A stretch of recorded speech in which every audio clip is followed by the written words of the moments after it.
Hi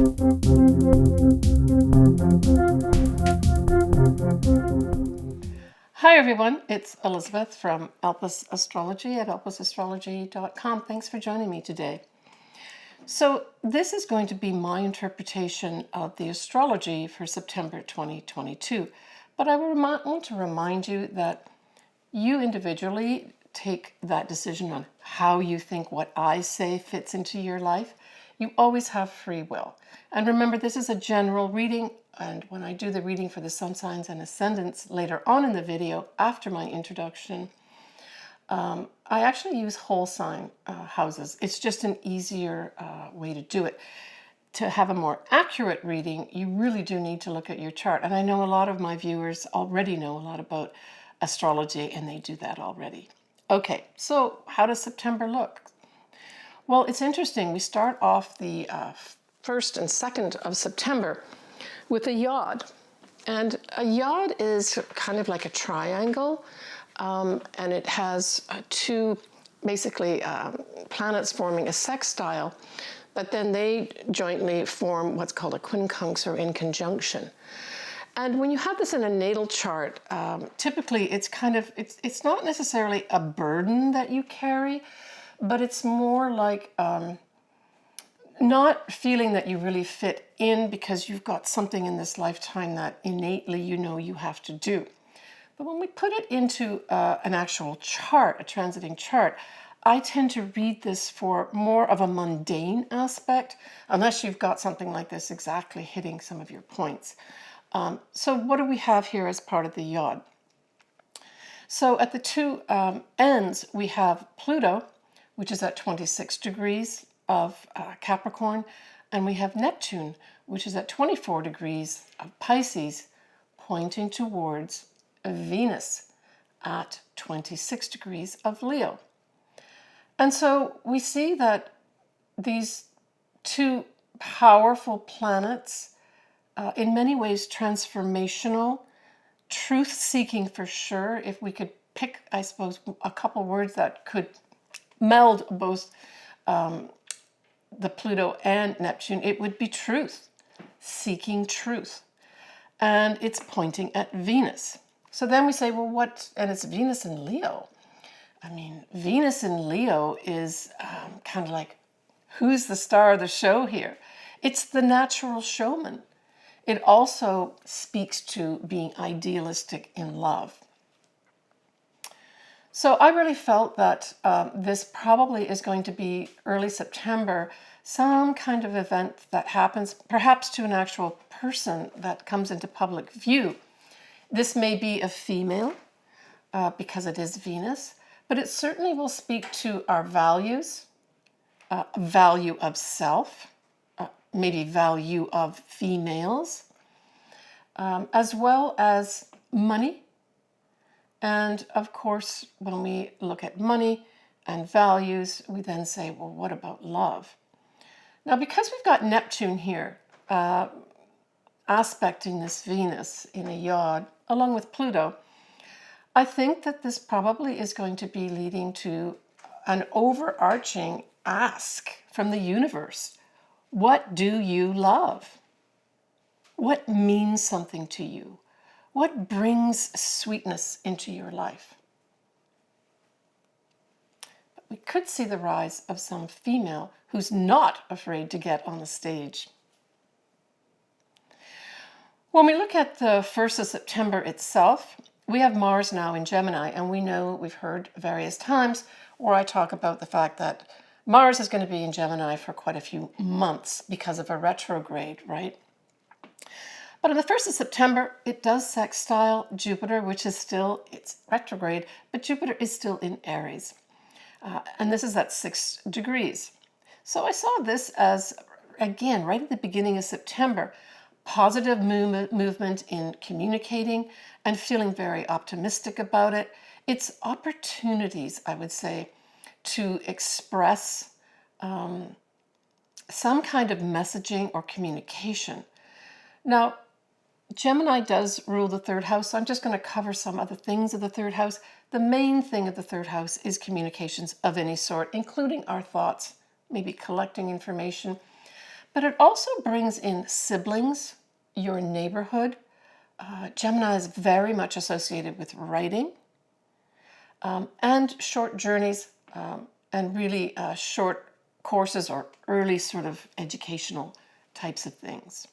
So it can cover those areas too.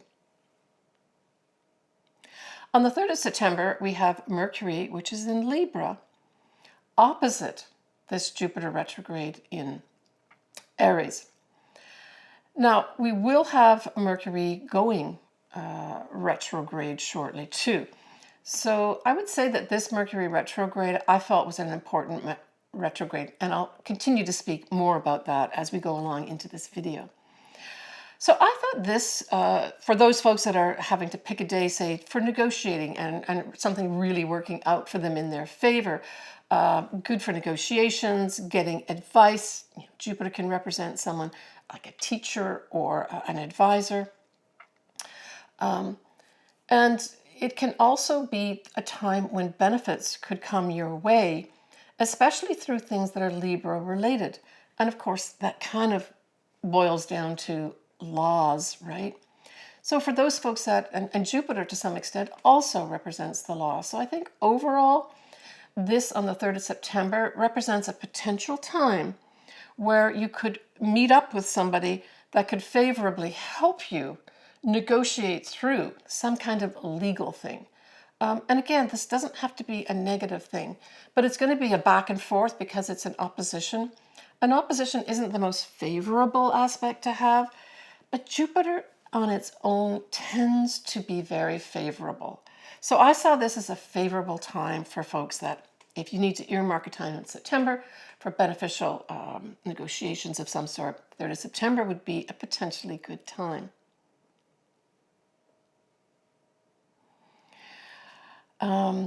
We have Venus also now in Virgo.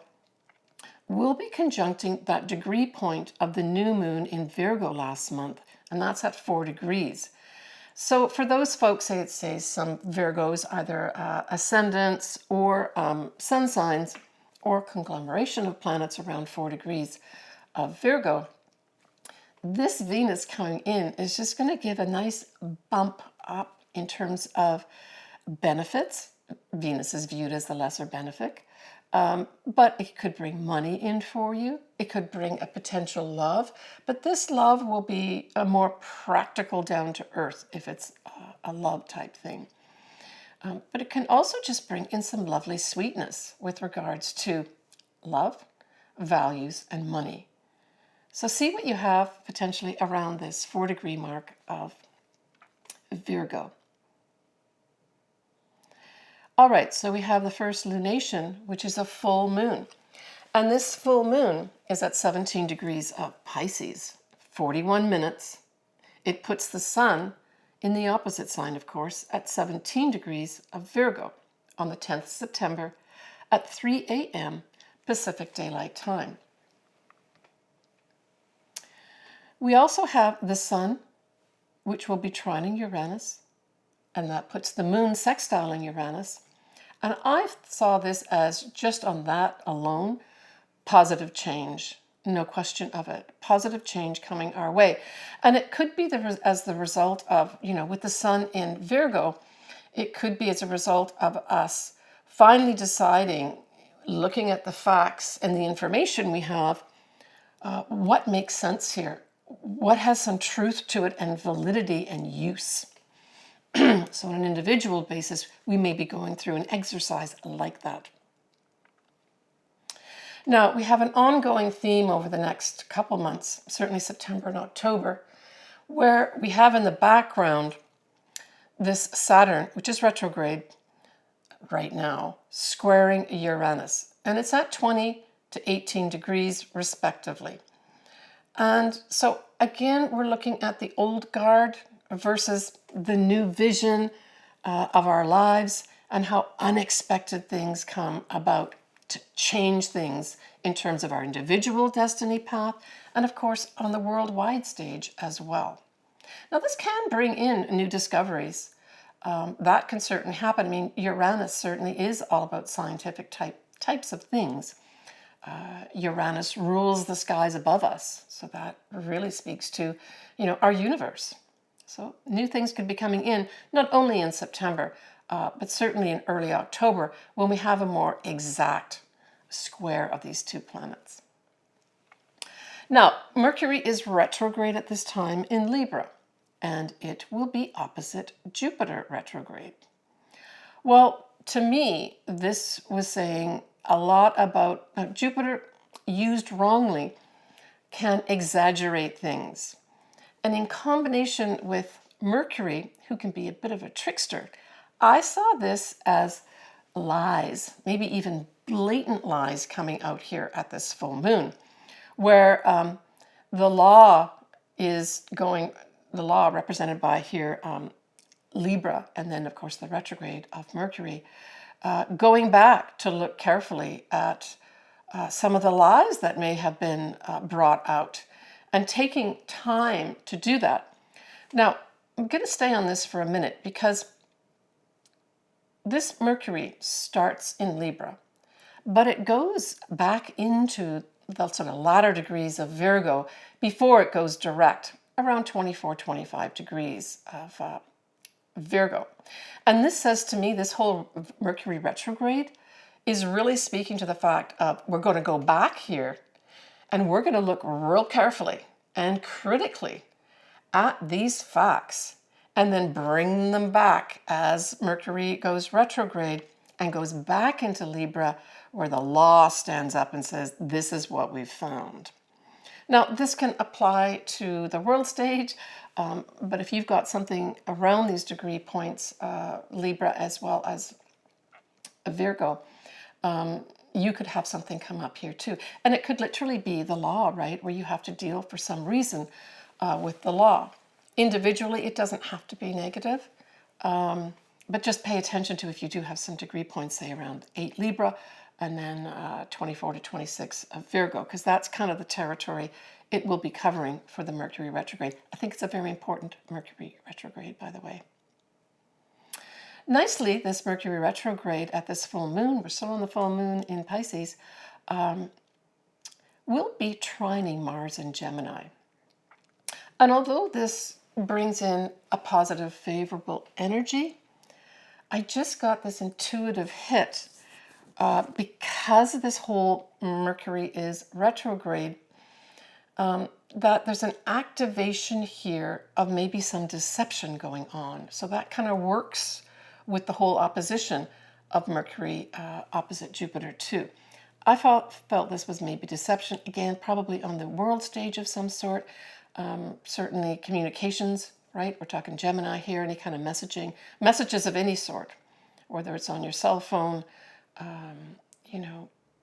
through letters, through emails, even through speaking, could all be up here. Now, we have Neptune, which is retrograde at 24 degrees of Pisces. It'll be widely conjunct this moon and sun. And I really felt, I got this image of dissolving, right? And that's the literal thing I got, was dissolving. And we certainly know that Neptune can do that. Neptune can dissolve things. So bringing in this whole thing into a picture for folks regarding this full moon, I saw this whole Neptune thing dissolving all the things that were put forward. And Mercury going in, collecting the facts in Virgo and bringing them forward. So the whole act will be the dissolving of what's not true and going back and figuring out what are the true facts here.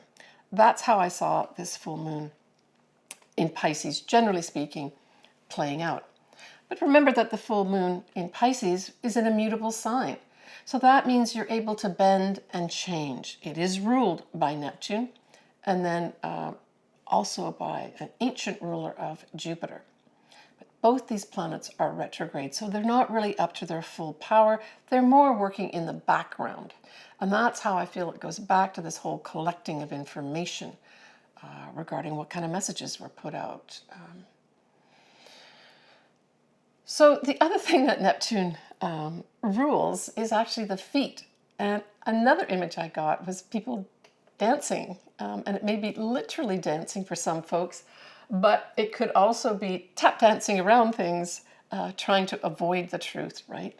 That was another image I had. But on the positive side, certainly Jupiter as well as Neptune ruling this Pisces can represent imaginative creations. And with the sextile to Uranus, again, we may have some kind of scientific potential come up here. Maybe greater and bigger images from space will come in.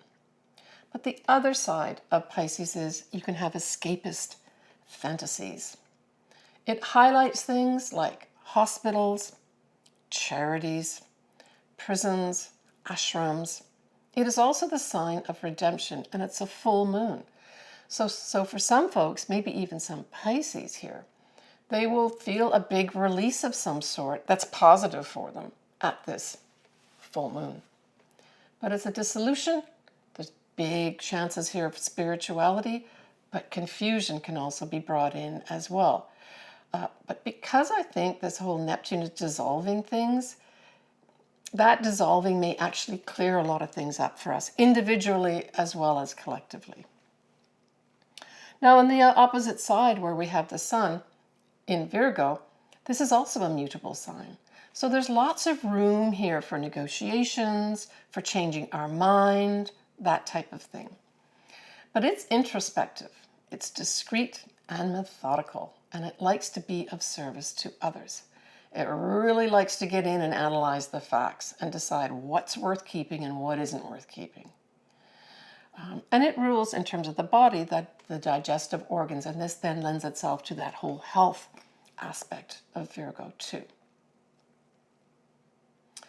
Now, I talked about Mercury going retrograde. It does go retrograde that day at 8 degrees and 55 minutes of Libra. But it will go direct on the 2nd of October at 24 Virgo. And as I said, I think this is where the law goes back to collect the facts and brings them right back in October. All right. On the 17th of September, we have the Sun sextiling a retrograde Neptune. Now, it'll do this every year. It's just nice setup where you are given opportunities to really maybe in an introspective way reflect on truth, reflect on your spirituality, maybe even get involved in some aspects of spirituality, charity work, that could come in here. Anything of service could be up for some folks too. We have Venus at 14 degrees of Virgo, will be squaring Mars in Gemini. So this could just have us, I saw this as folks debating the facts. You know, I saw this back and forth. I say this, you say that. Remember, Gemini is two people, right? So that's what I see coming up also on the 17th of September.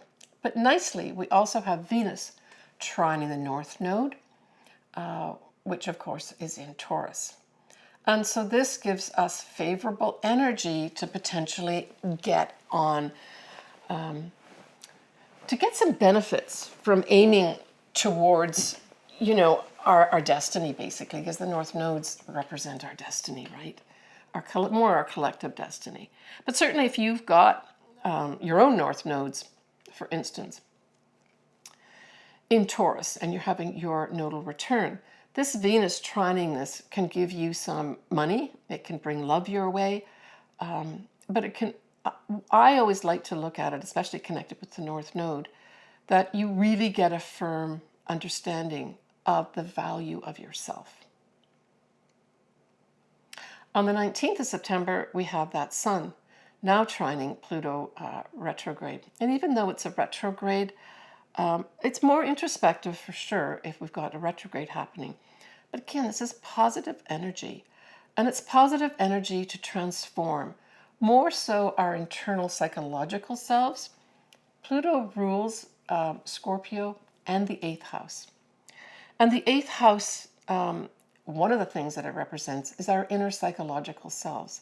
So this could bring kind of like a bright spark to ourselves and some energy that psychologically we feel more lifted, more positive. All right, so we're going to finish off this month with a new moon in Libra. It'll be at 2 Libra 48 on the 25th of September at 2:55 p.m. Pacific Daylight Time. And at this time, that Mercury retrograde is going to be in Virgo. It will widely conjunct the moon and the sun, even though it's in a different sign, because it's at the latter degrees of Virgo. The other thing that's happening is the Venus is opposition to Neptune, but trine Pluto still, and our Jupiter retrograde in Aries is opposite the moon and the sun. We've got Saturn square Uranus at 19, 18 degrees respectively. My feeling about this is, again, we're looking at the law, judges, diplomacy could be on the cards here as well in terms of the worldwide stage. But that whole Jupiter retrograde opposite the moon and the sun really said some individuals will be either overtly or covertly in their head saying, I'm above the law. And overtly, this may be a lot of boasting that goes on. But rest assured, once that Mercury retrograde goes forward in October, that long arm of the law, it's coming in. So I guess it's don't step outside of the law around this new moon. Just follow the law, I would say, is your best recourse here. Now, Libra is a cardinal sign, and it likes to lead. Libra is ruled by Venus. And so where is Venus right now? Venus is at 25 degrees of Virgo. So at this new moon, Venus is saying, I have to be practical. I have to use my critical faculties to figure out what facts are important here. I may even need to take care of, maybe some individuals, of your digestive system. Maybe some corrections for some individuals have to come in here too.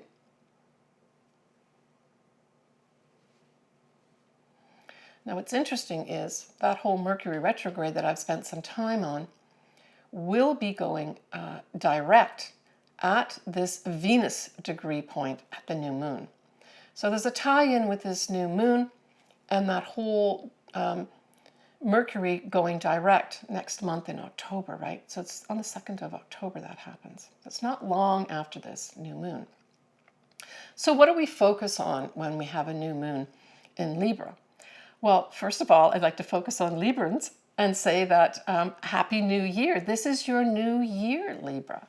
And certainly if you've got anything around, say, the 1 to 3 degree mark of Libra, say your ascendant or sun, I would say that this whole year could bring in a lot of newness for you. So we focus on balance when we talk about Libra, justice. Therefore, we're also focusing on laws, official legal papers. You're seeking harmony at this new moon. But it also represents partnerships. Why is that? It's because Libra is represented by the 7th house. And Libra, as I mentioned, is ruled by Venus. So partnerships of all sorts could come up at this time. I would say this could be business or marriage partnerships, but at this time, it's a new start to focus as a team, not as an individual. We're also implicated with politics, diplomacy, and of course charm when we bring Venus into the conversation here. But I would say because this is a new moon, there could be a really nice touch of sweetness for those that have these degrees somewhere in their own chart at a significant point. So that would be your ascendant, your sun, your moon, or a conglomeration of planets, right, to have a real effect. but it can also bring in potentially some money. And I mean, if we just look at the literal translation of Venus and then Libra, we could say that maybe some money that was owed to some individuals comes in here for you. But I'll just remind you that Venus represents money for sure. It represents our values, especially the value of ourself. It represents love. But when it's in Virgo, it's concerned with the facts, ma'am, just the facts, and is very practical. When we look at October, I've already mentioned that the Mercury will go retrograde in Virgo, but it does start our eclipse season again. And we will have a new moon eclipse in Scorpio, a full moon in Aries, and we'll have the exact square of Saturn as well as Uranus. Next, I'm going to be doing the Sun and or ascendant signs. Okay, let's go on to Scorpio. Well, Scorpio, you are still hosting the south nodes in your sign, so of course a lot of Scorpions will be going through a letting go. And remember, these are 18 to 20-year cycles, right? So that's how many times you will have this south node return to your sign. When we look at the full moon in Pisces, this actually occurs in your 5th house. And nicely, Pisces is a water sign like you, Scorpio, and so it forms a trine. This sets up a favorable energy. And of course, with Neptune here too, this is lovely. Your 5th house represents a number of things. Typically, we talk about the 5th house being true love, expressing your authentic self, creative projects. So it could be at this time for some Scorpios that I think a creative project that's been very inspiring for you and maybe deeply spiritual is wrapped up at this time. And you feel good about it. And with that south nodes, right, it may be literally you having to let go of a project that's been very close to your heart, because the 5th house also represents the heart, right? It's ruled by Leo and the sun. And of course, that's where we come in with this heart energy, right? It could also, for some folks, have something to do with a culmination regarding children. It could be something as simple as a child is now going to leave the home, maybe just start school, or maybe literally leave the home completely and start maybe some university course or college courses at this time. Because children are very much in focus here at this full moon in Pisces for you, Scorpio. But with the trine, remember, these are positive energies pulsating away in the background. Sometimes with the trines, it just goes by without us even, seeing it or recognizing it. But there may be some opportunities for you to have some fun as well, Scorpio. I think with this hosting of the south nodes in your sign can sometimes be a little bit challenging, and so you may have some opportunities to have some fun here as well. When we look at the new moon in Libra, well, this is in your 12th house, right? And the 12th house also is hosting the Mercury retrograde. We'll be starting there, right? At the full moon in Pisces. And then 2nd of October, we have that Mercury retrograde going direct in Virgo. And of course, Virgo nicely aspects your sign by sextile. So when I put this all together for you, I think the new moon in Libra may bring some facts to light that were hidden. 12th house is a hidden house. Maybe even secrets might pop out at this time that you didn't expect. On a more general level, Libra can represent the diplomatic area of life, diplomacy itself, the law. So it might have, for some Scorpios, dealing with some behind the scenes gathering of information regarding the law. or laws. But there's some new start here with regards to your 12th house. It may also be that you start facing things in your 12th house that maybe you've avoided. And these are things, usually hidden things regarding ourselves. But it could be too that you take up some kind of new metaphysical type of thing that brings balance and harmony and sweetness into some area of your life, maybe even your job. But don't forget, Scorpio, you're going to have a new moon that's going to be happening in your sign, Scorpio, in October. So that's something to look forward to. Take care, Scorpio. Okay, so that wraps up my video for September 2022. I hope you've enjoyed it. I always like listening to your comments and having some dialogue back and forth. If you would like to get your chart done, you know I would absolutely love to do that. Astrology is my favorite thing to do. I'm wishing everyone a great fall season. Please take care of yourself. I'm sending you lots of positive energy and lots of love. Bye for now.